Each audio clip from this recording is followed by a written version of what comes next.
Sir আপনারা জনগণের বন্ধু, আপনারা দেশের বন্ধু।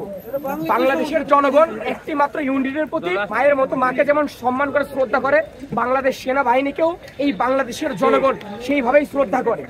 সবার উদ্দেশ্য দেখেন, আজকে সবার জন্য সুখের একটা খবর, হাইকোর্ট থেকে শেখ হাসিনার সর্বোচ্চ মৃত্যুদণ্ড দিয়েছে। সবারই সম্মান আছে। 5 আগস্ট কিন্তু প্রত্যেকটা ইউনিট ছাত্র জনতার বিপক্ষে গেল, এই সেনাবাহিনী একমাত্র ছাত্র জনতার পক্ষে ছিল। আমরা দেখেছি আজকে সবাই যে কাজের জন্য এসেছে, এটা কোনো খারাপ কাজের জন্য আমি বলবো না।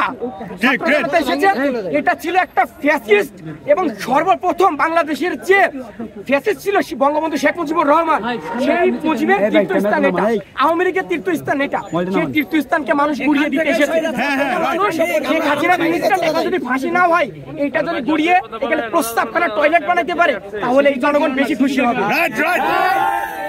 আমরা দেখেছি আপনারা এখানে শান্তশিষ্টভাবে দাঁড়িয়েছিলেন, কিন্তু পুলিশ আমাদের উপর টিয়ারশেল মেরেছে, পুলিশ আমাদের অসংখ্য ছাত্র ভাইদেরকে আহত করেছে। এবং আমি দেখতে পেয়েছি আমাদের কেন্দ্রীয় সমন্বয়ক ইব্রাহিম নীরবকে বেধড়ক পিটিয়ে তার মাথা ফাটিয়ে দিয়েছে, তার হাতের উপরে চামড়া নাই, তার মাথার এখানে ফেটে সে এখন হসপিটালে ভর্তি। সেনাবাহিনী কিন্তু আমাদের উপর হামলা করে নাই, কিন্তু এখন আমরা দেখতে পাচ্ছি সেনাবাহিনী ছাত্রদেরকে ধাওয়া করছে। স্যার আপনাদের প্রতি আমাদের সম্মান এবং স্যালুট জানাই যে আপনারা প্লিজ দয়া করে ছাত্র জনতার পাশে অবস্থান করুন। আমরা সুন্দর একটি বাংলাদেশ গঠন করতে চাই, এই বাংলাদেশটাকে সংস্কার করতে চাই।